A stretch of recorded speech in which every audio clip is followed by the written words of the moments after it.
And scientists say the novel coronavirus pandemic and climate change are clear signals that man must not only stop disrupting nature's balance, but adopt eco-friendly practices to keep the planet in harmony. As part of our series of special reports on 1 year of the virus pandemic in Nigeria, environmental correspondent Esther Mokbariola examines the path the virus has traveled under the shadow of climate change. The new normal.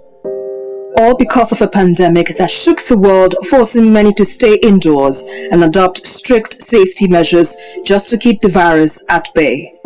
The coronavirus is a 100-meter race, while climate crisis is a marathon, and there are two issues we have to fight at the same time.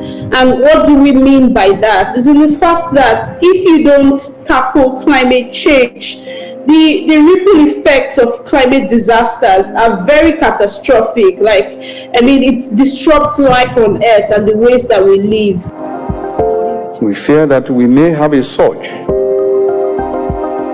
Now that is becoming clear to everyone. While it has been predicted that the virus will be with us for a long time, others are yet to come to terms with just how much of the world as we know it has been altered.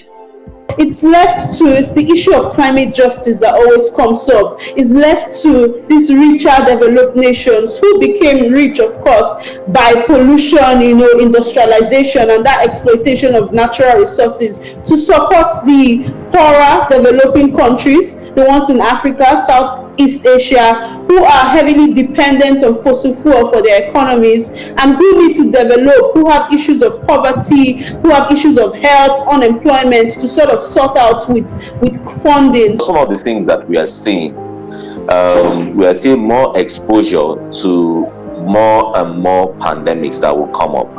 And these exposures are as a result of our changing environment and changing climate. Ordinarily, what shouldn't have resulted in a pandemic is now resulting to a pandemic because of the changing climate.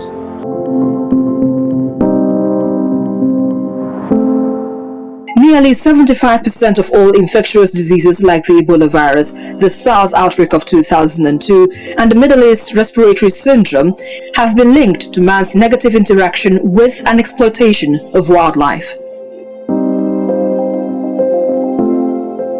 In addition to these, changes in climate or weather, such as rising global temperatures, often affect the survival, reproduction, and distribution of these infectious diseases. Deforestation, which occurs mostly for agricultural purposes, is the largest cause of habitat loss worldwide, forcing animals to migrate and come in contact with other animals or people and share germs. Little things that we can do to fix it. If we take smaller actions, then we'll be fixing it. For instance, if we stop indiscriminate deforestation, we will be fixing it.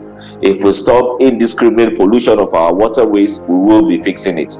If we stop indiscriminate dredging of our wetlands, we will be fixing it. So there are small things that we can do to be able to fix the bigger climate change.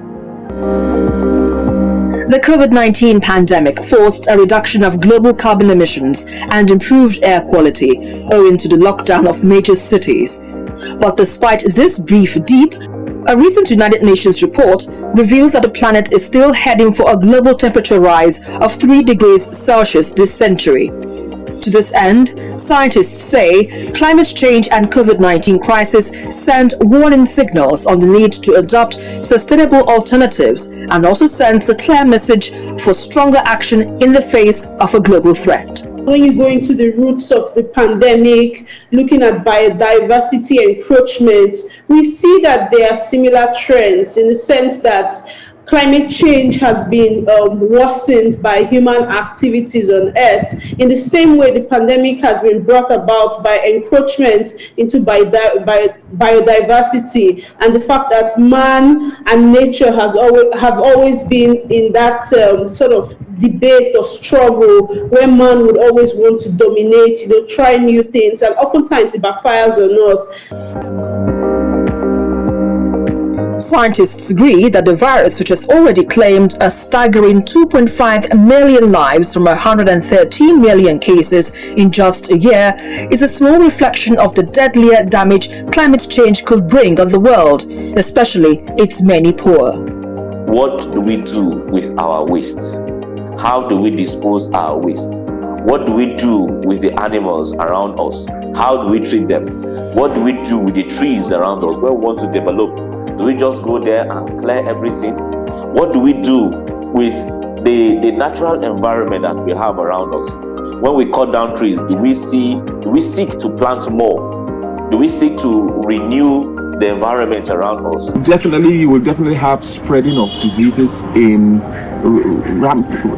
it will ravage the nation. And the question is, can our economy handle that? Humanity faces a threat, standing at a point where the climate bells couldn't sound louder and the call for action stronger. But man's inattentiveness and greed have made an idol of his appetite to satisfy his material ambitions at the expense of the environment that was made to protect and sustain his well-being for generations to come.